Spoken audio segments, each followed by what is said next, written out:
Pierre Gentier, bonsoir. Vous êtes avocat, enseignant en droit à la faculté de Paris. Vous avez aussi été candidat du RN pour les élections législatives dans le Cher. Et on vous a beaucoup vu à la télé sur CNews, Sud Radio ou sur TPMP. Vous êtes souvent interrogé sur les questions constitutionnelles et de philosophie du droit. Et c'est la raison de votre venue aujourd'hui. Parce que Bruno Retailleau, dans les pages de notre confrère du JDD, a dit « L'état de droit, ce n'est pas intangible ni sacré ».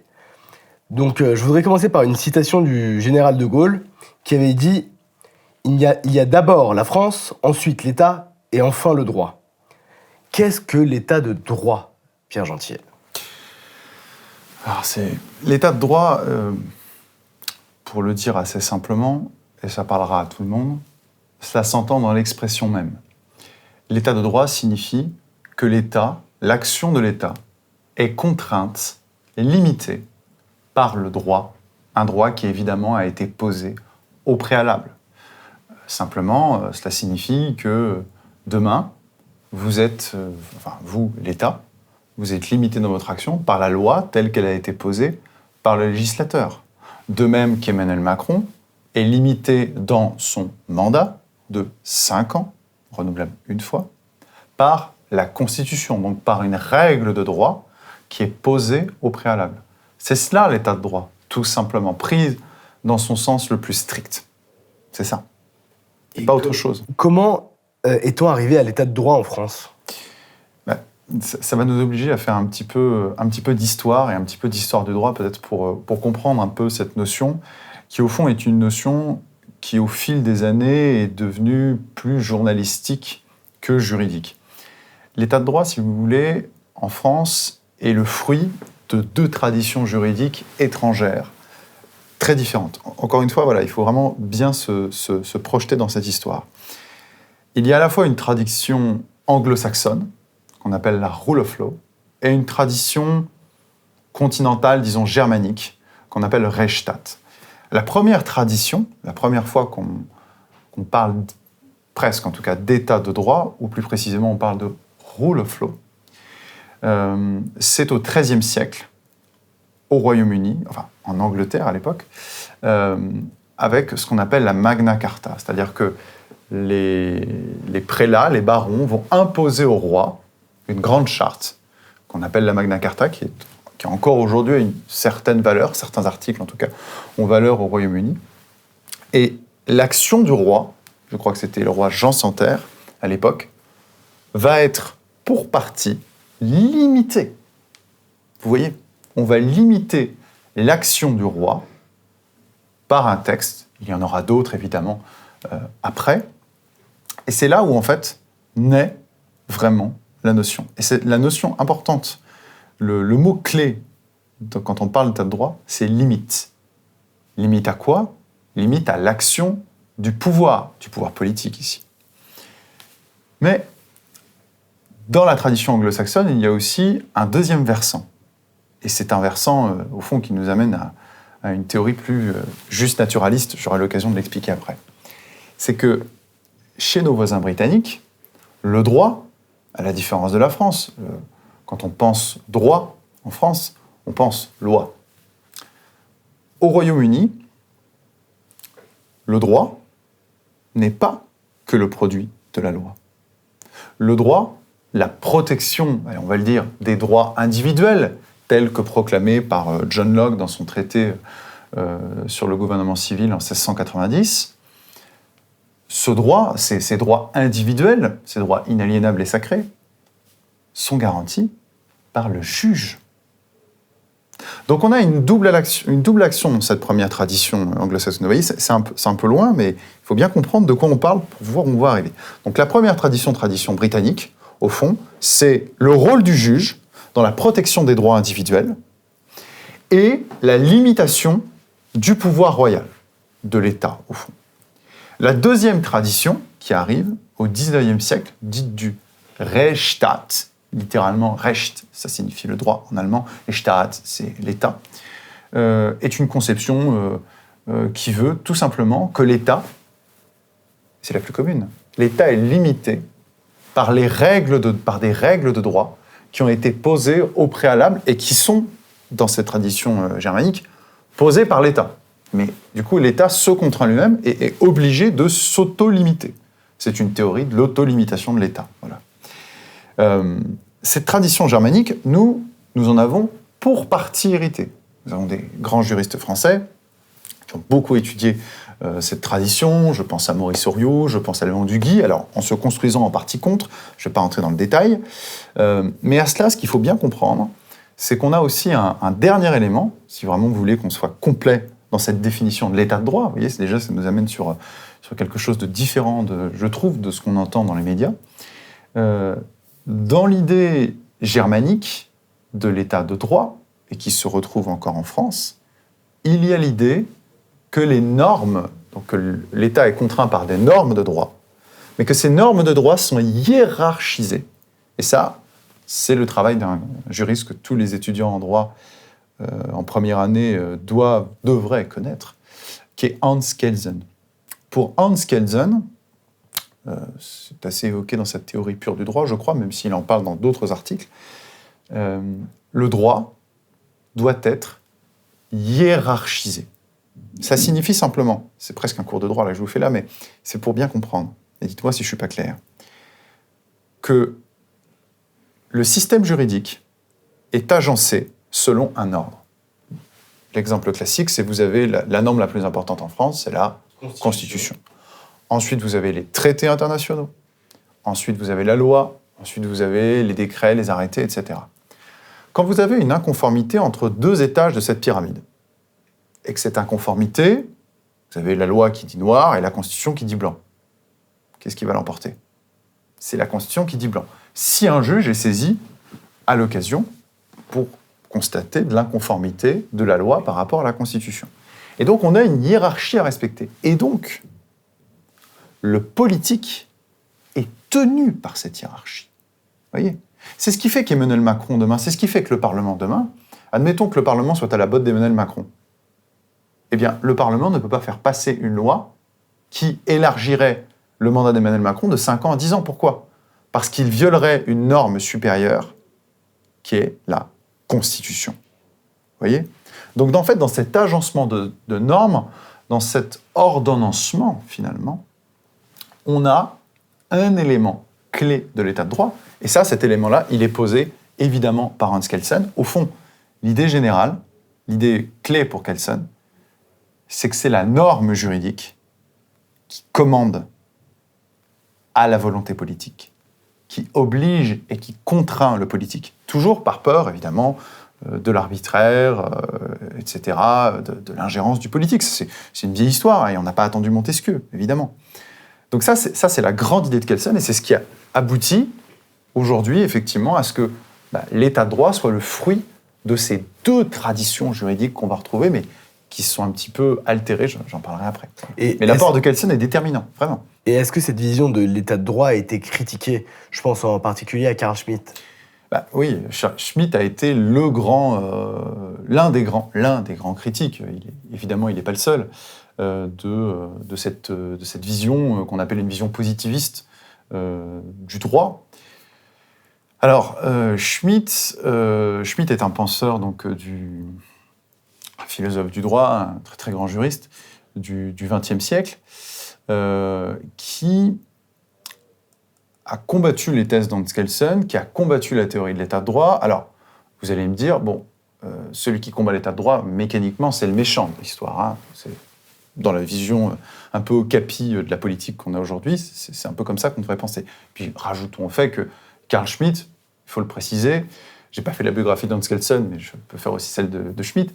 Schmitt a été, pendant un temps, un juriste au service du Troisième Reich. Ce qu'on oublie de dire, c'est qu'il a été précisément écarté de ce régime, parce que ce serait trop compliqué à expliquer, mais il n'avait pas compris la nature intrinsèquement biologique du Troisième Reich. Et il y avait des juristes sur certains points, bien plus brillants que lui, qui l'ont dépassé. Mais tout ça pour vous dire que ce n'est pas le juriste de référence, contrairement à ce qu'on pense.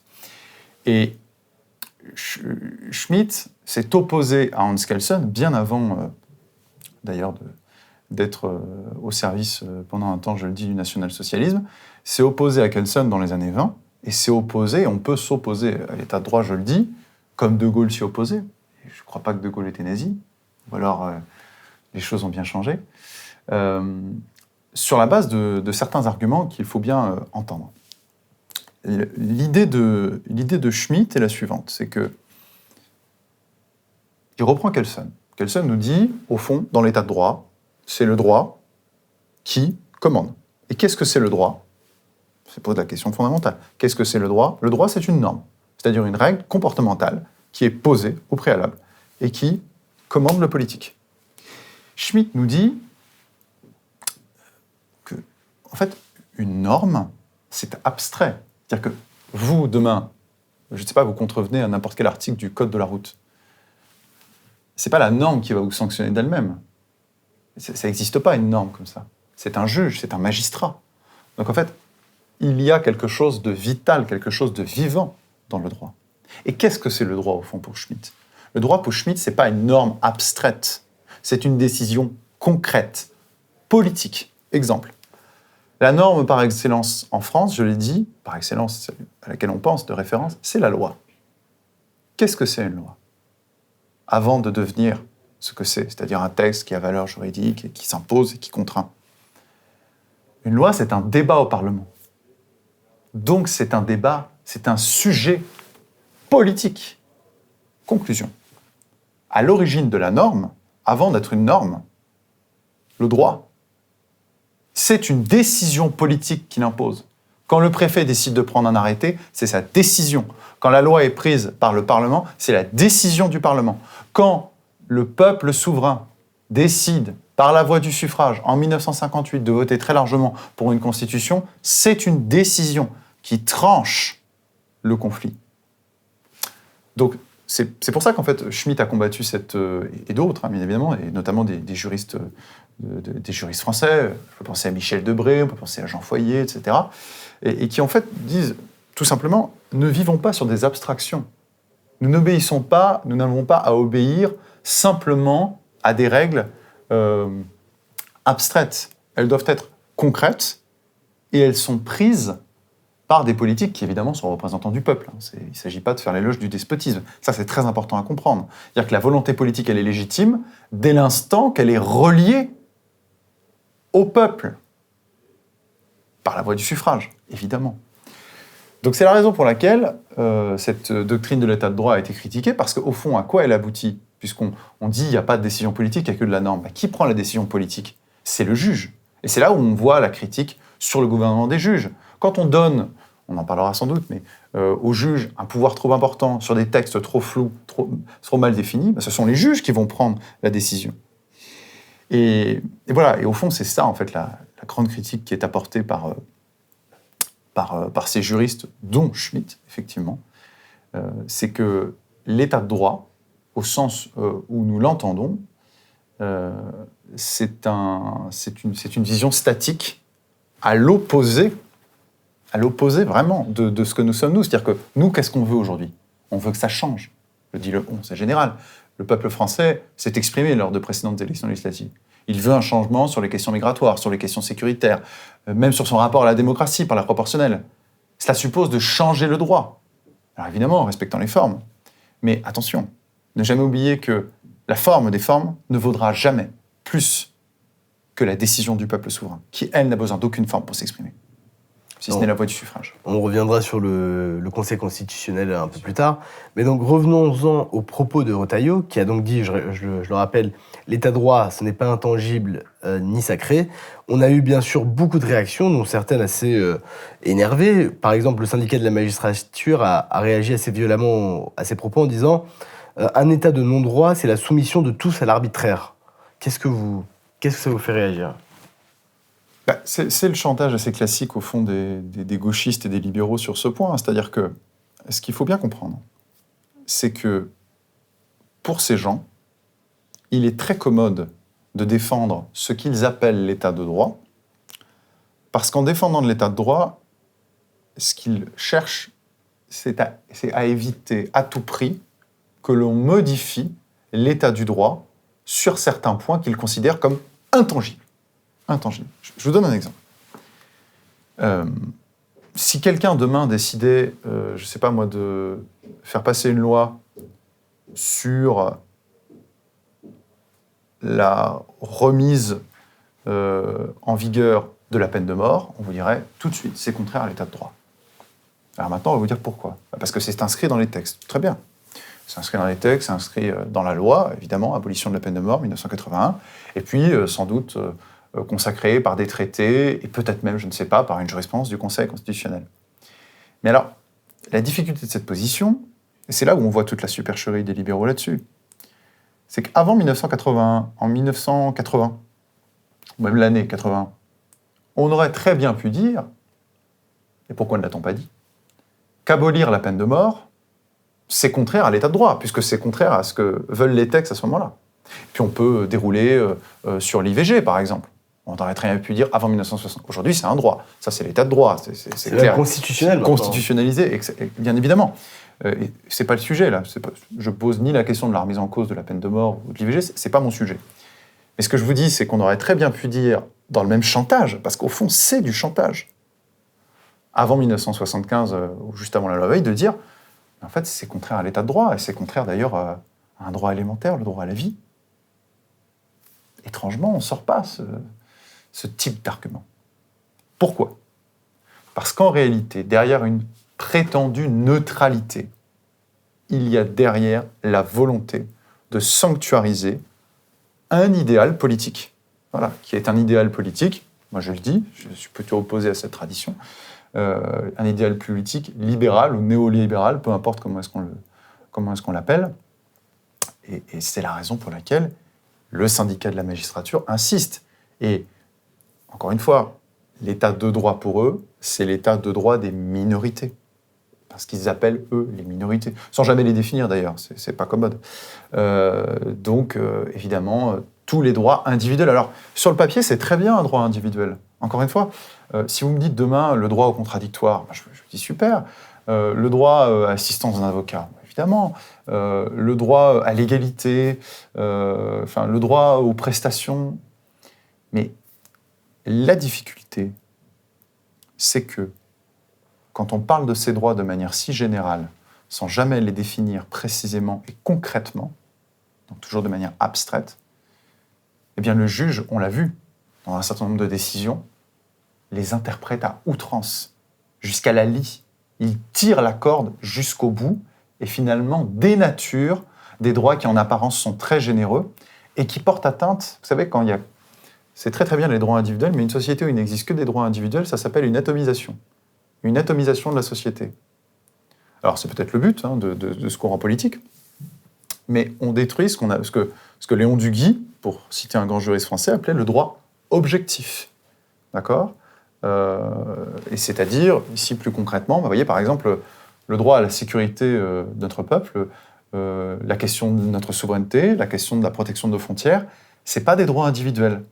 Donc vous voyez bien qu'on ne peut pas raisonner qu'en matière de droits individuels et qu'à un moment on est obligé de faire des arbitrages. La difficulté, c'est que l'école juridique qui a pris le pouvoir en France dans la magistrature, elle, veut faire rimer les droits individuels surtout parce qu'elle n'a plus de vision nationale, mais une vision mondialiste, une vision globaliste. C'est ça la grande difficulté.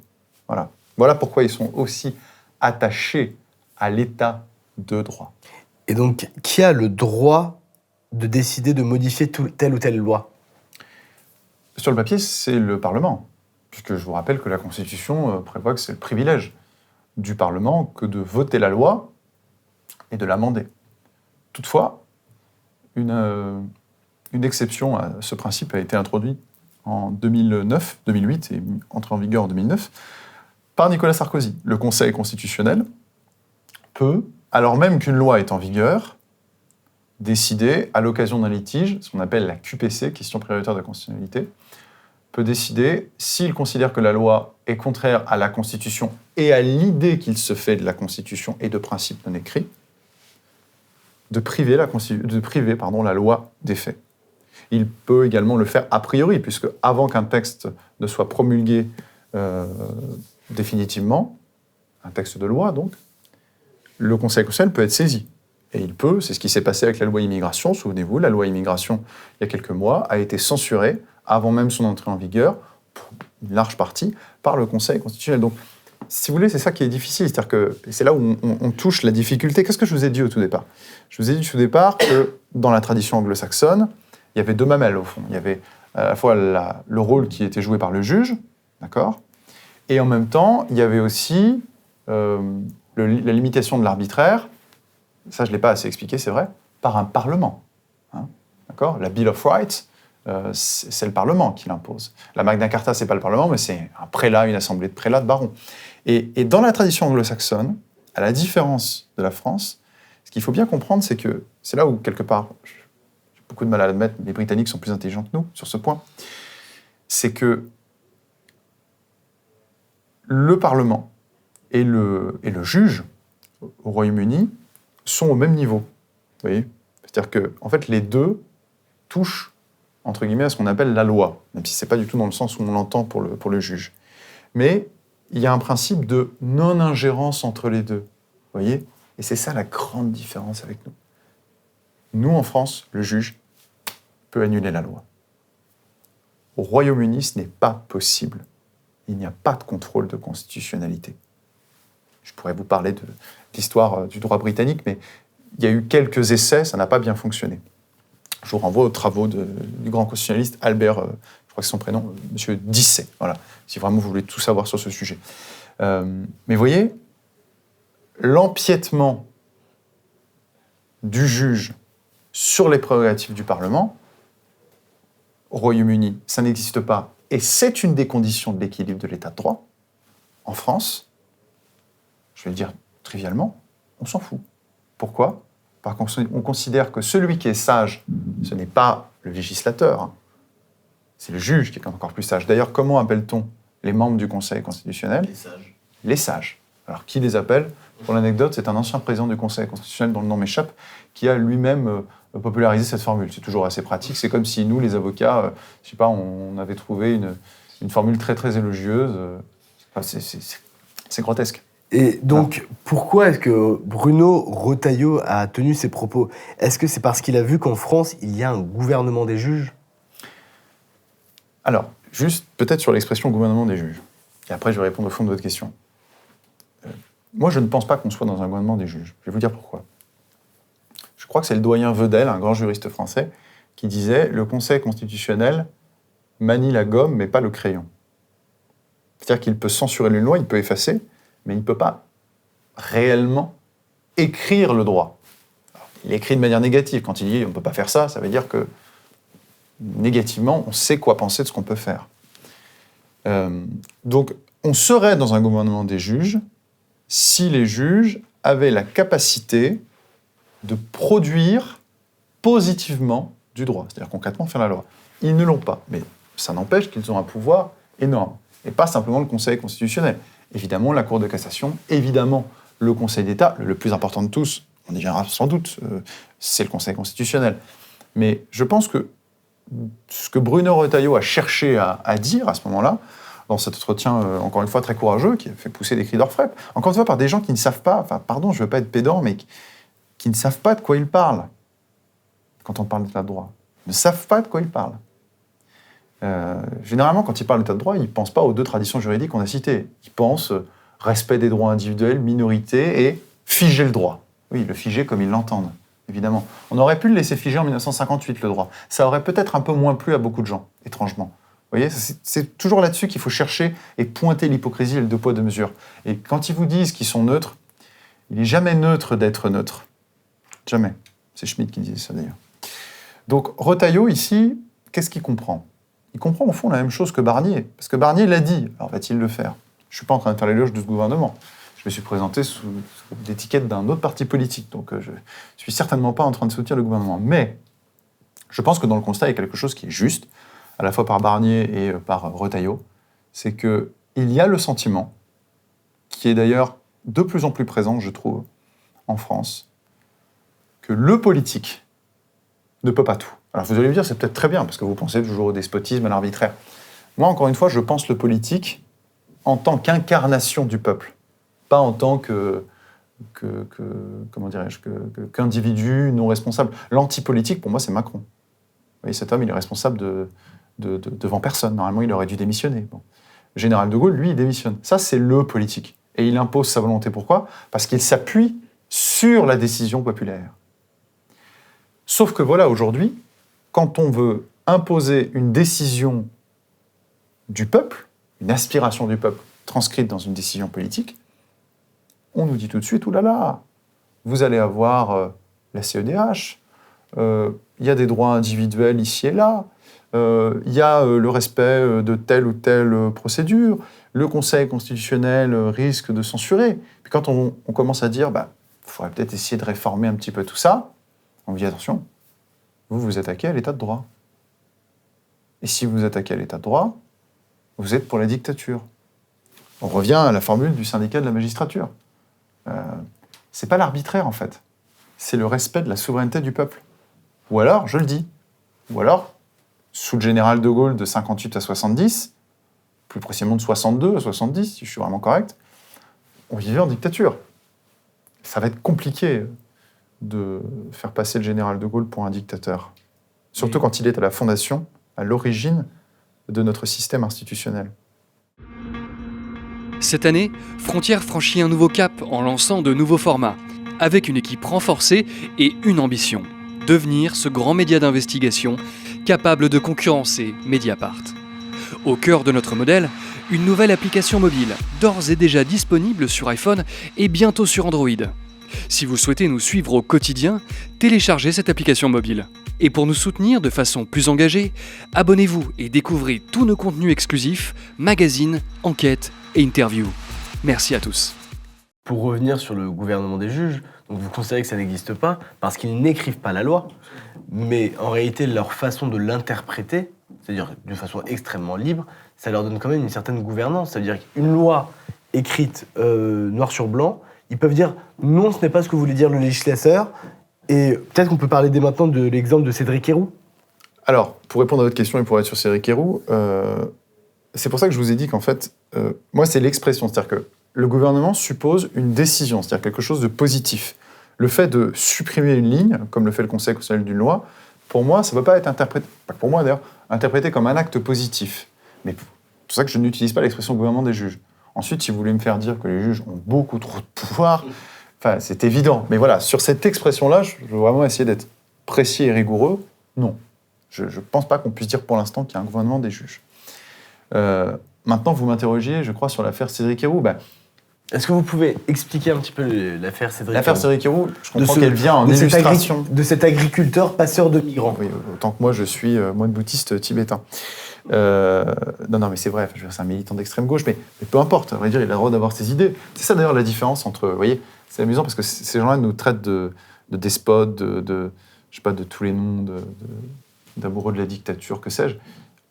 À aucun moment, nous n'avons voulu les interdire. À aucun moment, nous ne voulons les interdire. Par contre, eux, ils veulent tout censurer.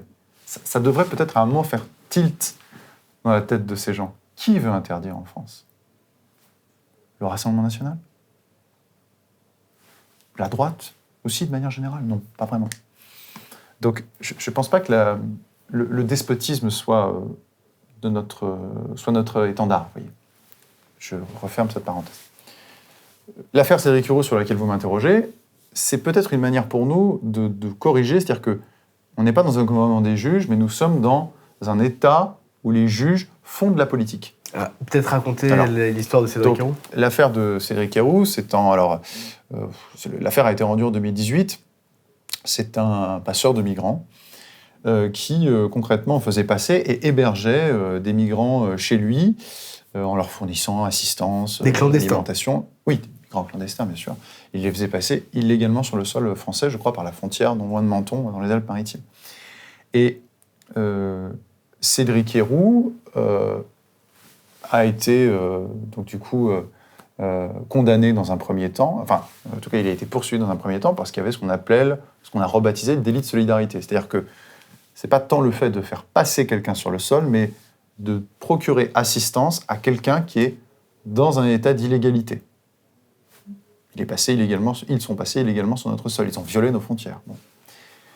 Le Conseil constitutionnel, saisi par la voie d'une question prioritaire de constitutionnalité, pour vous donner toute la procédure, a dû trancher la question de savoir si la loi qui fondait la condamnation de Cédric Herrou était conforme à la Constitution.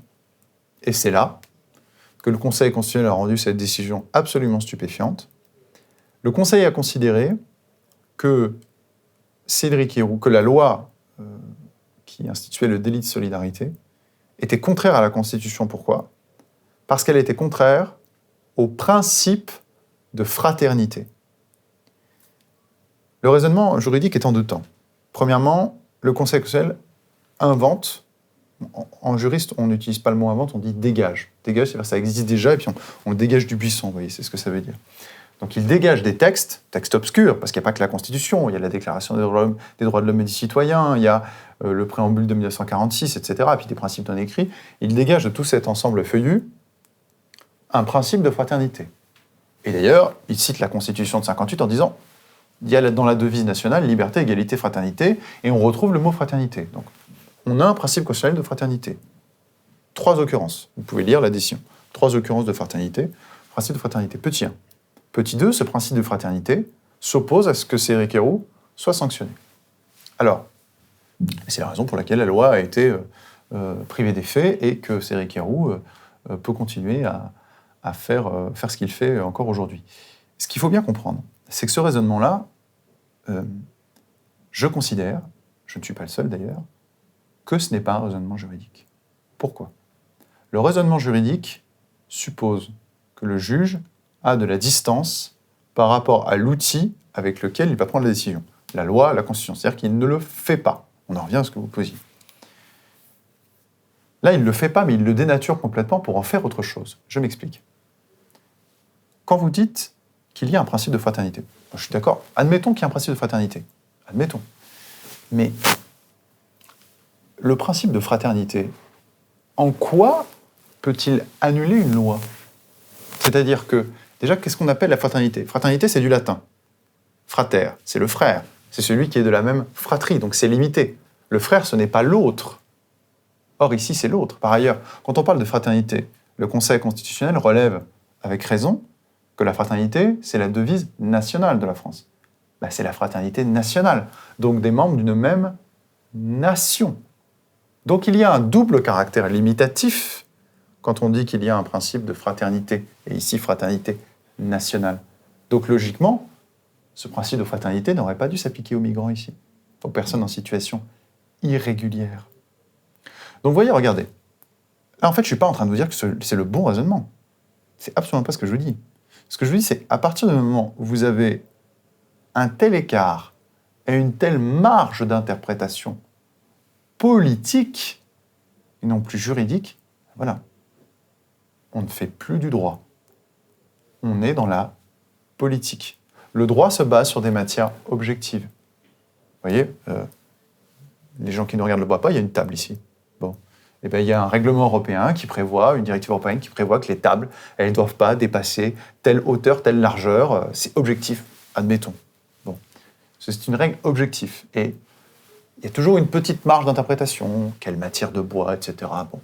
Et là, le juge, il intervient en interprétation dans le détail, voyez, mais il raisonne sur une règle objective.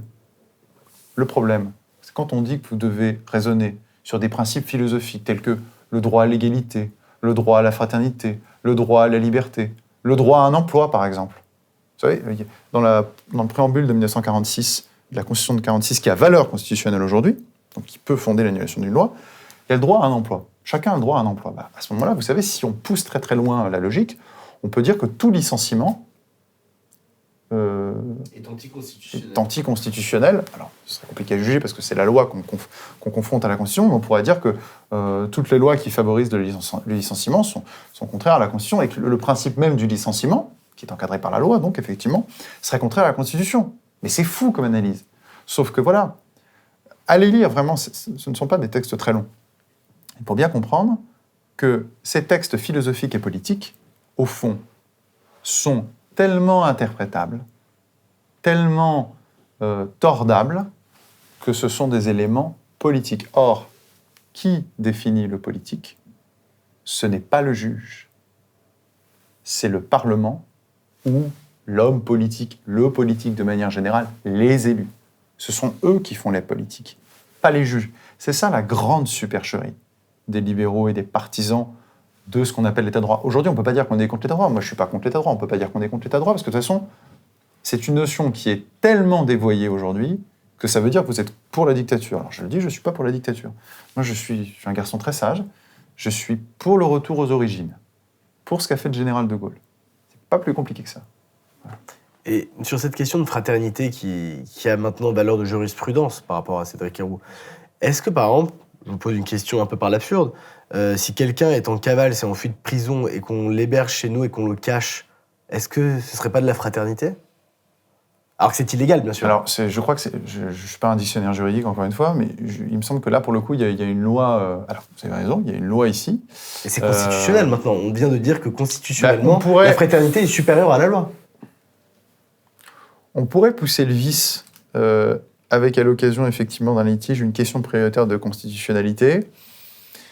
Mais le Conseil constitutionnel, à mon avis, là, voyant que ce serait un peu gros, sortirait de son chapeau un autre principe et dirait que pour des raisons de maintien d'ordre public, là, on touche à du droit pénal dur.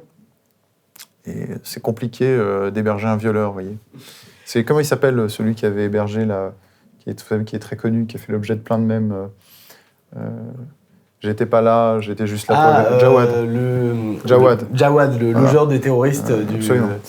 Effectivement, peut-être qu'à ce moment-là, les avocats de Jawad auraient dû, je ne sais pas si c'était avant ou après 2018, auraient pu interroger à ce moment-là le Conseil constitutionnel en disant... Mais voyez, bon, tout ça, regardez, le fait que vous posiez cette question, le fait que je commence à répondre, prouve que c'est absurde. C'est complètement... c'est absurde, et deux, on voit bien, c'est totalement politique. Totalement politique. Moi, ce que je dis, c'est juste que les juges n'ont pas à faire de la politique. D'ailleurs, je rappelle à nos auditeurs que vous pouvez retrouver ces entretiens en avance sur l'application Frontières. Vous aurez donc accès à tous nos entretiens 1 ou 2 jours avant tout le monde. Donc téléchargez l'application Frontières qui est sur Apple et bientôt sur Android. Alors, pour revenir à toutes ces questions légales, quels sont les obstacles pour réformer la politique migratoire aujourd'hui ? La CEDH, la CGI... La CGE. CGE, c'est en anglais. Ouais. Les obstacles pour réformer la politique migratoire, vous en avez beaucoup, vous en avez cité.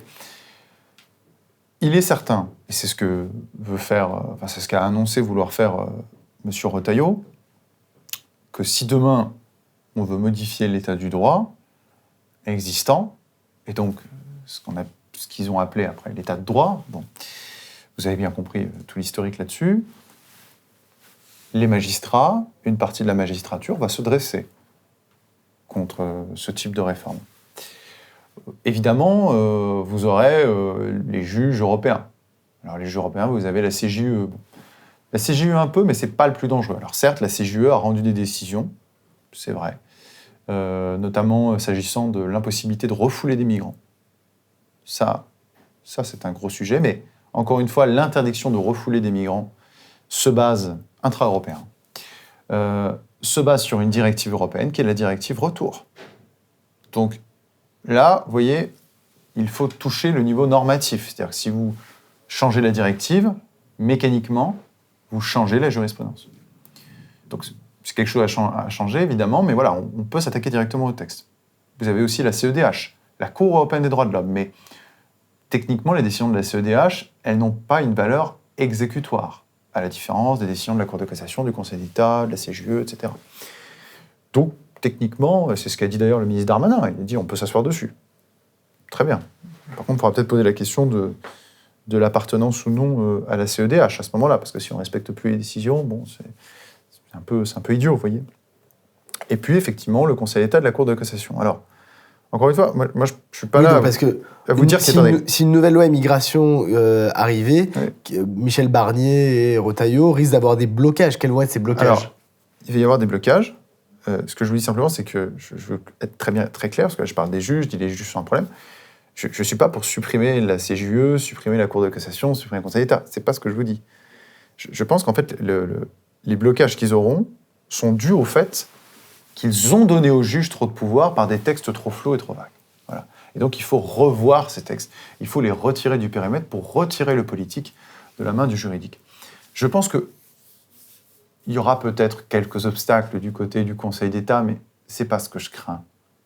Le Conseil d'État a montré Et on l'a vu avec l'affaire Imam Iqoussem. Souvenez-vous de l'expulsion de cet imam, qui dans un premier temps avait été, je crois, son expulsion avait été suspendue par le tribunal administratif. Le Conseil d'État a fini par valider l'expulsion, même si entre-temps il s'était échappé, je crois.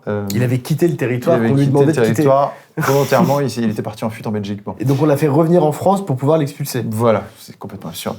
Mais c'est simplement pour vous dire que moi, ce n'est pas le Conseil d'État que je crains le plus. En revanche, le Conseil constitutionnel, oui. Si demain, le ministre Retailleau dépose, appuyé par Michel Barnier, naturellement, un projet de loi immigration reprenant tout ou partie du projet tel que censuré par le Conseil constitutionnel, soi-disant pour une question de forme, c'est ce qu'il disait à l'époque, il y a de fortes chances, de très fortes chances, au vu des décisions précédentes, ce qu'on appelle la jurisprudence donc, du Conseil constitutionnel, il y a de fortes chances pour que cette loi soit censurée. Voilà. L'obstacle majeur, il est là. Il est qu'une censure interviendra probablement par le Conseil. Je le dis tout de go, je peux lancer les paris, j'aime pas trop faire ça, mais que si la loi immigration revient telle qu'elle devant le Conseil constitutionnel, je suis à peu près certain que un tiers des articles les plus importants, les plus ambitieux seront censurés. Une question de profane en droit. Qu'est-ce qui se passerait si le gouvernement disait je me fiche de la censure du Conseil constitutionnel ? C'est absolument impossible. C'est impossible. C'est impossible. C'est-à-dire que si... le principe est le suivant. Quand la loi est votée par le Parlement, avant sa promulgation, le Conseil constitutionnel peut être saisi par 60 parlementaires. Vous aurez 60 parlementaires de gauche sans aucun problème. 60 députés ou 60 sénateurs. D'accord ? Il peut être saisi aussi par le président de l'Assemblée nationale, président du Sénat, président de la République. Bon. Donc, le Conseil constitutionnel va être amené à se prononcer. Si le Conseil constitutionnel censure une partie, tout ou partie, le président de la République, derrière, à l'interdiction, ne peut pas promulguer. S'il promulgue une loi et des dispositions de la loi censurées par le Conseil constitutionnel, après, devant n'importe quel litige qui arriverait même jusqu'au Conseil d'État, on considérera que ces dispositions n'ont pas de valeur légale. Vous voyez ? Donc évidemment, on est contraint par cela parce que la Constitution le prévaut. C'est logique. Oui, c'était pour ça que je vous posais la question. Donc, pourquoi est-ce que le Conseil constitutionnel est aussi puissant ? Ou est-il devenu aussi puissant ? Il n'a pas toujours été. Voilà. Il n'a pas toujours été. Le Conseil constitutionnel aujourd'hui est très puissant parce qu'il a le pouvoir d'annuler une loi a priori et a posteriori sur la base de textes qui sont des textes plus politiques que juridiques. Au tout départ, le Conseil constitutionnel, ce n'était pas cela. En 1958, quand le général de Gaulle, s'appuyant sur Michel Debré, procède à la rédaction, c'est pas lui qui l'a rédigé tout seul évidemment, avec d'autres grands juristes, à la rédaction de la Constitution de la Ve République, la place du Conseil constitutionnel, qui n'existait pas, ou presque. Sous le 4e, il y avait un ersatz de Conseil constitutionnel, mais il n'avait aucun pouvoir. Quand, en 1958, on institue le Conseil constitutionnel, il n'a qu'une mission, une seule. Et d'ailleurs, il ne peut pas être saisi par les parlementaires. Il ne peut être saisi que par 3 autorités. Le président de la République, 4. Le Premier ministre, le président de l'Assemblée nationale et le président du Sénat. Mais pas des parlementaires. Sa mission, c'est simplement de vérifier que la loi est conforme à la Constitution de 1958, qui est un texte objectif, et pas la préambule de la Constitution, pas la Déclaration des droits de l'homme, pas les principes flous et vagues.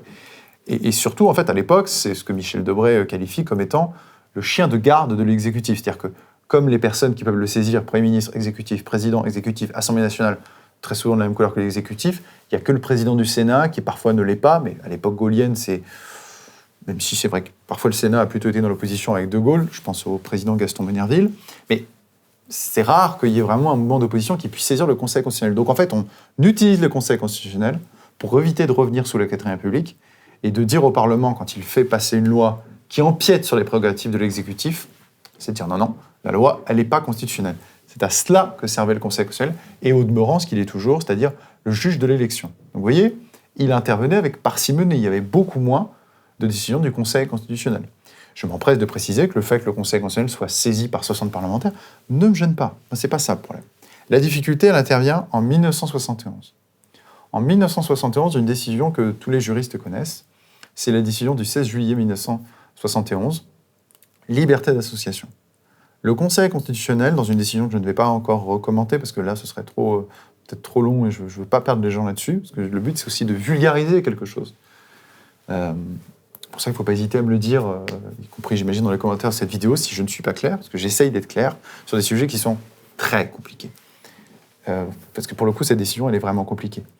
Le Conseil constitutionnel a considéré à l'époque qu'il n'allait pas simplement vérifier maintenant de la conformité de la loi à la Constitution de 1958, c'est-à-dire un texte à l'époque de à peu près 90 articles, mais de la conformité de la loi à la Constitution de 1958 et du préambule de la Constitution de 1946, qui est une proclamation de grands droits, notamment de droits sociaux, une proclamation assez libérale et sociale à la fois. Pour quelle raison ? Alors, si vous voulez le détail, parce qu'en réalité, le Conseil constitutionnel a considéré que le préambule de 1946 est cité dans le préambule de la Constitution de 58. C'est-à-dire que dans le préambule de 58, vous avez les articles, vous avez un petit préambule. Vous avez quelques lignes.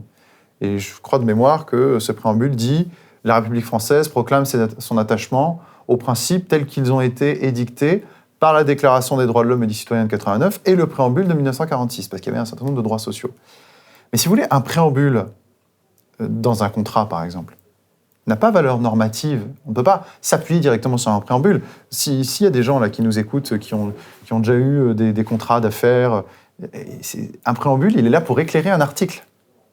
Il ne s'invoque pas directement. Bien là, ce que nous dit le Conseil constitutionnel, c'est qu'on va directement invoquer le préambule et on va invoquer directement, donc dans le préambule, la référence au préambule de 1946. Vous avez compris, c'est le préambule de 58 qui fait référence au préambule de la Constitution de 1946. Et donc, on va pouvoir, sur cette base, nous dit le Conseil constitutionnel, utiliser tout le préambule de 1946. Alors qu'en fait, au départ, ce n'était simplement qu'un éclairage. Ça ne devait être que l'esprit dans lequel la Constitution devait être entendue. Et bien, vous voyez, là, on a l'exemple type de la vision extensive du Conseil constitutionnel qui, évidemment, va étendre considérablement ses prérogatives. Et là, en fait, dans ce préambule, on a des principes flous. Je le dis, droit au travail, droit à l'égalité... dans la Déclaration des droits de l'homme, qui est aussi dans le préambule de 58 et qui entrera après mécaniquement dans le giron du Conseil constitutionnel, vous avez des principes vagues, droit à l'égalité. C'est très beau de dire les hommes naissent et demeurent libres et égaux en droit. Je ne suis pas contre ça. Mais comment est-ce que vous le traduisez pratiquement et comment est-ce qu'on fait pour interdire et censurer des lois sur cette base ? Vous voyez, en fait, des principes généraux ne devraient pas avoir valeur juridique. En tout cas, pas à ce niveau-là, pas au niveau constitutionnel.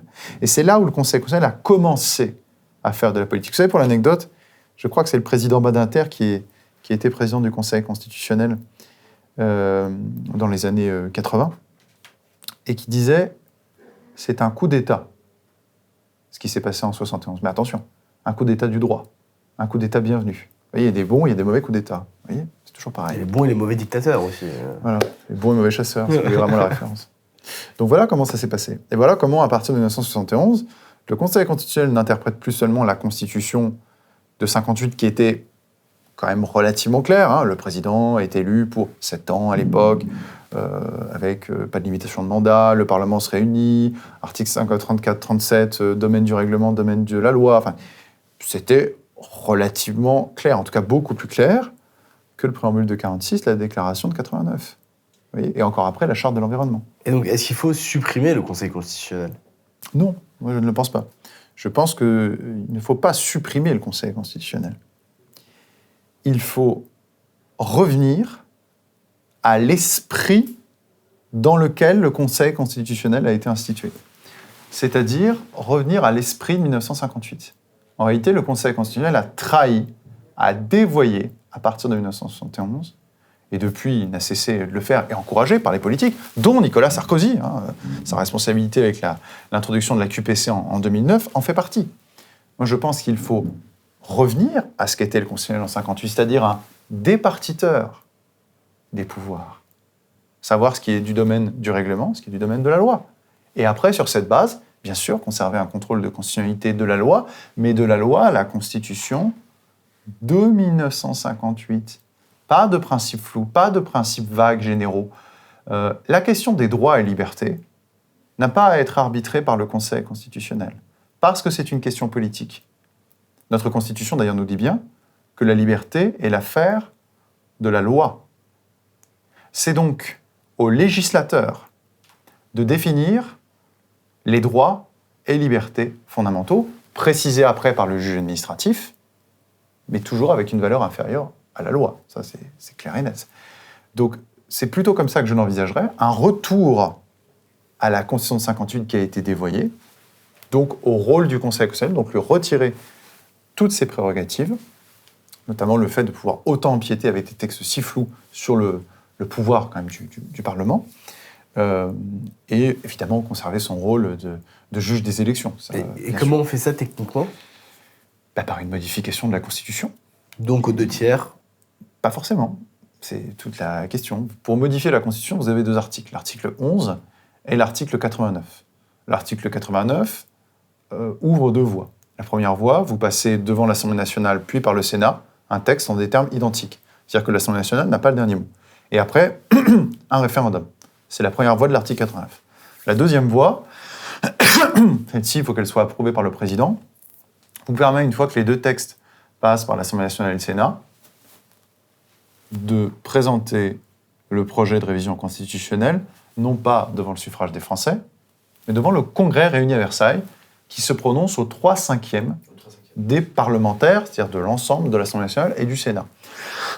Je crois que c'est une majorité de 500-550 parlementaires. Ce qu'on a eu pour la constitutionnalisation de pour la constitutionnalisation de l'avortement. l'IVG, effectivement, de la loi Veil. Donc ça, c'est le premier article, mais vous avez aussi un deuxième article dont on va parler, c'est l'article 11.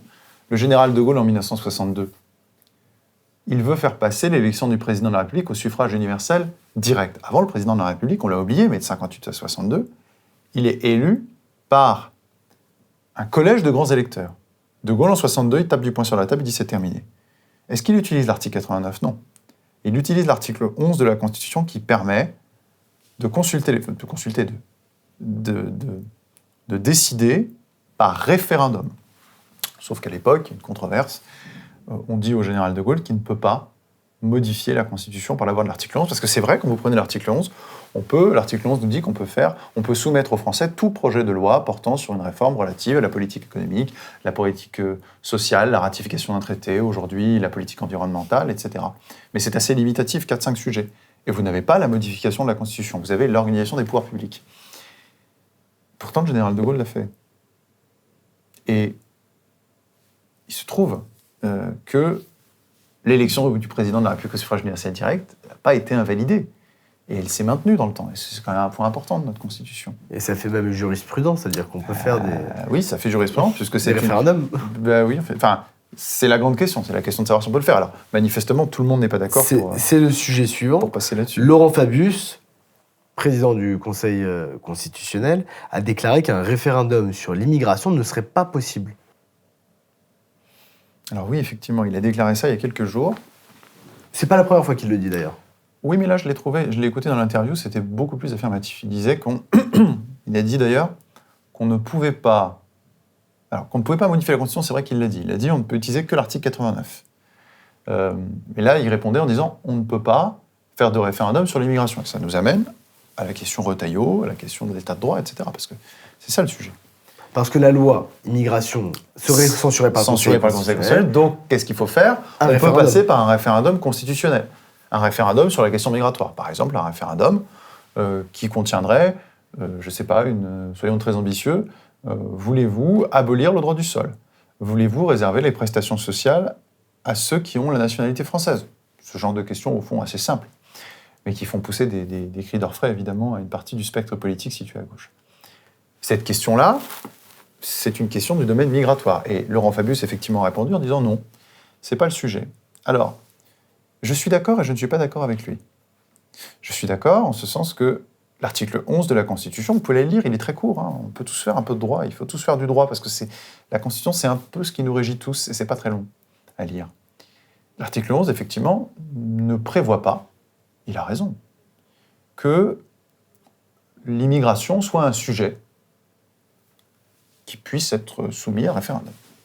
Néanmoins, il y a un bémol à cette lecture. Si le référendum de l'article 11 est utilisé non pas simplement pour une question migratoire, mais pour modifier la Constitution, par exemple pour inscrire dans la Constitution « Seuls ont accès aux prestations sociales les personnes de nationalité française », ce genre de choses, alors là, c'est tout à fait différent. Parce que là, c'est une modification de la Constitution.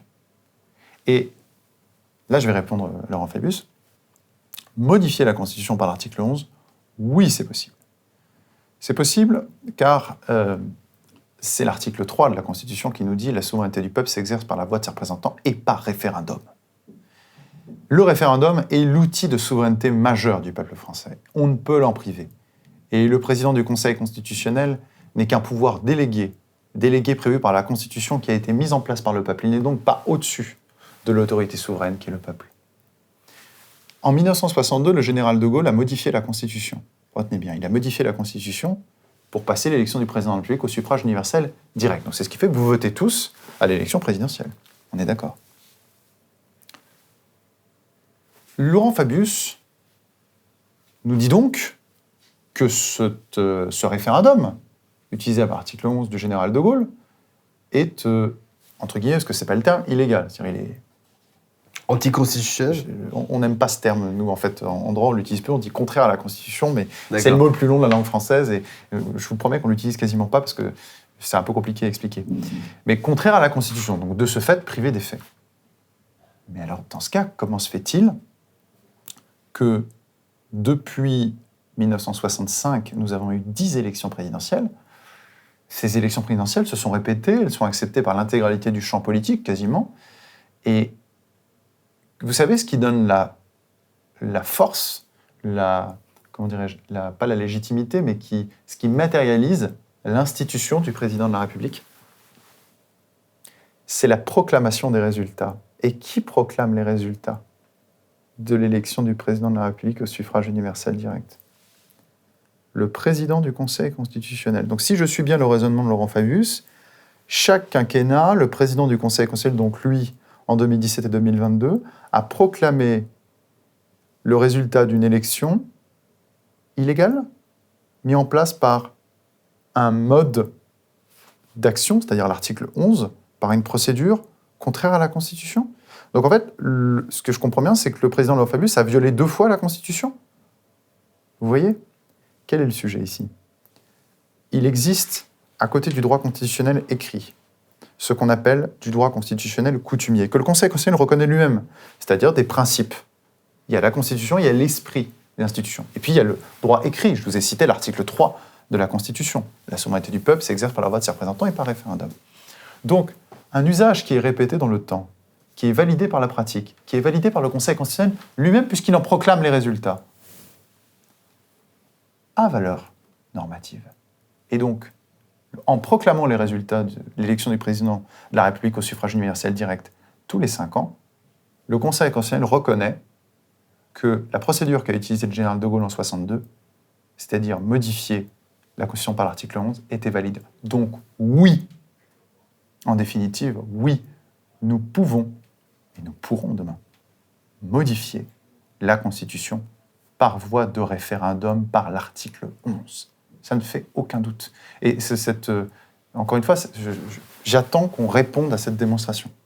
J'attends qu'on m'explique que ce qui s'est passé en 62, c'est une petite exception. Alors, je voudrais bien l'entendre si on avait modifié la Constitution sur une petite virgule, sur un petit point. Là, c'est quand même l'élection du président de la République au suffrage universel direct. C'est pas un petit point, c'est pas une petite erreur, c'est pas un petit alinéa, vous voyez.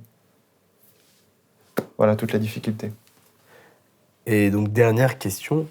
D'après vous, quelle serait la première action que devrait prendre un nouveau président de la République patriote qui serait élu? Ou une nouvelle présidente. Ou une nouvelle présidente. C'est pas moi je ne suis qu'un juriste qui réfléchit à ces questions comme tant d'autres. mais un juriste qui est aussi dans l'action politique, parce que vous avez compris que la vision que j'ai du droit, c'est que c'est ainsi intrinsèquement lié aux politiques, c'est pas purement détaché comme le papillon se détache de la chrysalide, hein. Justement, les deux sont liés.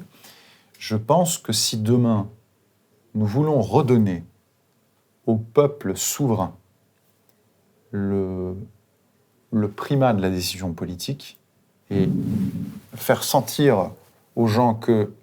en fait, quel est le... Moi, là, je parle un petit peu de ma campagne. Qu'est-ce que j'ai ressenti et qu'est-ce qu'on a ressenti, qu'est-ce qu'on ressent tous quand on discute avec des gens qu'on veut convaincre? Ils disent, mais soit les politiques sont pourris, soit les politiques n'ont plus le pouvoir. Et si le politique n'a plus le pouvoir, ça veut dire quoi? Les politiques, ce sont les gens que vous allez élire. Donc, ce sont vos représentants. Donc, vos représentants n'ont plus de pouvoir, donc vous n'êtes plus souverain. Les gens ont un sentiment intense de dépossession. Cette dépossession, justement, il faut y mettre fin. Et c'est pour cela qu'il faut réinstituer le politique. Et réinstituer le politique suppose de réinstituer le référendum et de l'imposer envers et contre tout. Parce que le référendum, c'est la décision du peuple souverain. Cette décision du peuple souverain, c'est celle qui a institué la Constitution de 58, ne l'oublions pas. C'est celle qui a institué le référendum de 62 et donc l'élection du président de la République au suffrage universel direct. C'est elle qui prime la Constitution. Il y a une chose qui est au-dessus de la Constitution. Ce n'est pas la norme fondamentale, la Grundnorm, comme dit Kelsen, pour ceux qui reconnaîtront. Là, je fais une référence, je fais une aparté. C'est la décision du souverain. Et la décision du souverain, c'est le peuple. Et c'est la Constitution qu'il proclame. Je n'invente rien. Donc, si demain, un pouvoir authentiquement national arrivait aux responsabilités, ce que je souhaiterais, ce que nous souhaiterions, c'est qu'il réinstitue le peuple comme sujet politique premier. Et donc, qu'il recourt au référendum. Recourir au référendum, non pas pour changer de régime, non pas pour une révolution, non pas pour une 6e République, mais pour un retour à l'origine de la 5e République, telle que le général de Gaulle l'a instituée en 1958, mais surtout en 1962. Le retour à l'esprit des institutions, c'est cela ce qui doit se jouer. Il ne faut pas qu'on renverse tout par terre. Nous avons un édifice, mais cet édifice, il a été dénaturé. Donc si demain, un ou une présidente de la République arrive aux responsabilités, là je vous le dis, c'est certain, il ne pourra pas faire l'économie du référendum de l'article 11. Alors évidemment, on verra ce que dira le Conseil constitutionnel. On verra. Tout n'est pas sûr. Mais il s'agira d'imposer la décision du peuple souverain, d'imposer des décisions concrètes contre des normes abstraites, déconnectées, qui forment ce qu'ils appellent pompeusement l'état de droit. Et de bien faire comprendre que l'inverse de l'état de droit n'est pas le despotisme. Parce qu'au contraire, nous sommes dans une forme de despotisme. Le despotisme des normes et des magistrats. Non, il s'agira de faire primer la démocratie. En fait, c'est nous les démocrates. La démocratie, c'est la souveraineté du peuple. Et donc le respect de sa décision. C'est ça. Sinon on n'est pas en démocratie. Sinon, à ce moment-là, il faut arrêter la démocratie. Alors, je suis peut-être un peu loin, mais j'ai lu Psychologie les foules de Gustave Le Bon. Je sais que ça hante un petit peu les gens de gauche et les libéraux, et en somme, dans cet ouvrage, le peuple, enfin pas le peuple, en fait c'est la foule, dans Psychologie des foules, c'est un être passionnel, déraisonnable. Et l'argument ultime, c'est de dire, mais le peuple a élu Hitler. Alors déjà, le peuple n'a pas du tout élu Hitler. C'est von Papen, c'est-à-dire les élites libérales de l'époque, conservatrices, qui ont nommé le chancelier qui avait perdu, chancelier Hitler, qui avait perdu, candidat avant en 1932, les élections. Donc en fait, c'est un mode de scrutin tout à fait différent de celui de la France. Vous voyez, donc déjà, le parallèle, il faut le mettre de côté. Donc moi, je crois beaucoup plus, alors là, on sort du droit, mais il y a ça à l'origine, aux instincts conservateurs du peuple. Le peuple ne joue pas au dé avec l'avenir de ses enfants et avec son avenir. Au contraire, il est prudent, patient, et il nourrit des instincts conservateurs.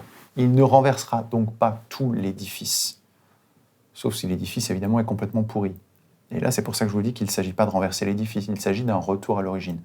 Et j'ai la confiance, et c'est ça la différence que nous avons, nous, dans notre camp, si je l'appelle ainsi, mais je pense que tout le monde se reconnaîtra, c'est que nous avons la confiance dans la décision du peuple souverain et non pas dans sa sagesse. Je n'idéalise rien. mais dans sa prudence et dans ses longs et vieux instincts conservateurs. Voilà.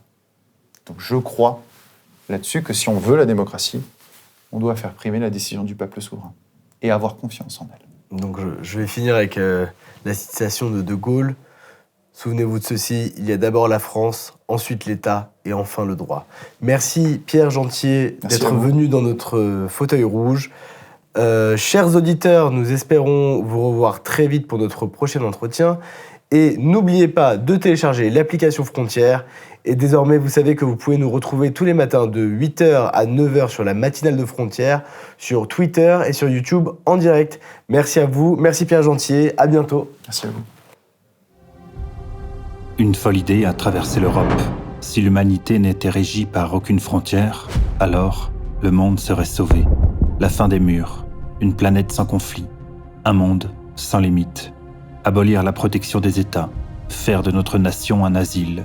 Mais en abolissant ses frontières, un piège cruel s'est refermé sur nos pays. Réunir les cultures dans un même territoire n'a réconcilié personne. Les crises et les tensions se sont déplacées à nos portes. Exacerbées par la proximité, elles se sont révélées sans filtre, sans barrière, sans protection, éclatant au grand jour, au seuil de nos maisons. Un vivre ensemble qui n'en est pas un. Face à la destruction des frontières, nous incarnerons l'ultime frontière. C'est le sens de notre engagement, sur le terrain, dans nos enquêtes, dans nos reportages, en donnant la parole, en montant au créneau. Du matin au soir, notre garde se transmettra sans baisser sa vigilance. Nous parlerons pour les dépossédés, ceux qui attendent que s'incarne cette lutte pour le territoire, pour le retour de nos frontières. Face à la sombre offensive de l'islamisme, nous répliquerons.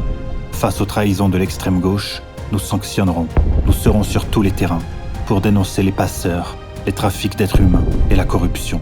À l'offensive, pour impacter sur la vie politique du pays, pour affirmer la réalité à la face des puissants, avec nos méthodes, nos outils, nos réseaux, pour diffuser les informations que vous devez connaître. Avec une ambition, devenir le vaisseau amiral qui ne capitule pas dans la tempête, celui qui tient le cap, celui qui force le pouvoir à reconnaître ses compromissions, ses omissions. Nous vous révélerons ce que les médias d'enquête de gauche veulent vous cacher, ce qu'ils acceptent, dans le silence, mais tout en sachant. Mais alors qu'ils se taisent, nous n'aurons aucun complexe à dire la vérité. À vous de nous rejoindre et de soutenir notre travail en téléchargeant notre nouvelle application mobile et, pour les plus fervents, de souscrire un abonnement. Vous n'êtes plus seul. Désormais, vous pouvez compter sur Frontières.